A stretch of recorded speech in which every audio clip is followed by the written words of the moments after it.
নমস্কার, আমি তুষার নস্কর আর আপনারা দেখছেন তুষারের বাগান চ্যানেল। দেখুন, এই একটা ছোট ক্রেট, ফলের ক্রেট দেখতে পাচ্ছেন। আমরা ভালো করে দেখাচ্ছি। দেখুন, একটা ছোট্ট ফলের ক্রেট, আমরা যারা জানেন তারা বুঝতে পারবেন। এইটুকু একটা ক্রেট, এতে আমি পেঁয়াজ গাছ লাগিয়েছিলাম। তার ভিডিও আছে, ছোট্ট পটে এরকম একটা করেছি, এই ছাদের ওপরে।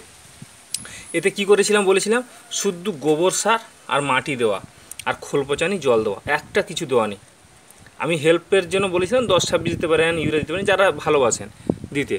শুদ্ধ পেঁয়াজ গাছ শুধু গোবরে হয়, এটাই পরিষ্কার কথা, জৈবতে হয়। আর কিচেন কম্পোস্ট যে কোনো, আপনি ভার্মি কম্পোস্ট যা কোনো কম্পোস্ট দিন না, কিচেন কম্পোস্ট যাবে।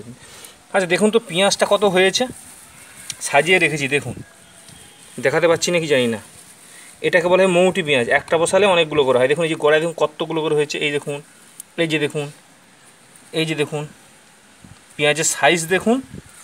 কালকের বর্ষা হয়েছে, এই যে আপনার দুদিন ধরে বর্ষা হলো, তার জন্য আমি তুলে নিচ্ছি ফলগুলো। দেখুন, আপনারা হয়তো ভাববেন যেগুলো হয়তো কোথা থেকে এনে হয়তো দেখাচ্ছে না। দেখুন, এই যে তুলেছি, আমাদের সামনে তুলছি। দেখুন, এই দেখুন, যে কোনো একটা গাছ ধরুন, এই দেখুন, দেখতে পাচ্ছেন নিশ্চয় আমার হাত, এই তুলুন।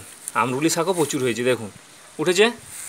ঝেড়ে নিন, এইভাবে ঝেড়ে নিন, বাস। এগুলো 1 বছরের জন্য রাখুন, খান, ঝুলিয়ে রাখবেন বাতাস দিয়ে। এই দেখুন, আবার দেখাচ্ছি। এই দেখুন, এই এই এটাতে হয়নি, সব যে হবে বলে কথা নেই, এটাতে হয়েছে। এই দেখুন, এই দেখুন উঠছে, দেখেছেন উঠছে। এই দেখুন, এই যে দেখুন উঠছে, এই যে এরকমই আর কি। ধন্যবাদ, চ্যানেলটা সাবস্ক্রাইব করে সঙ্গে থাকুন।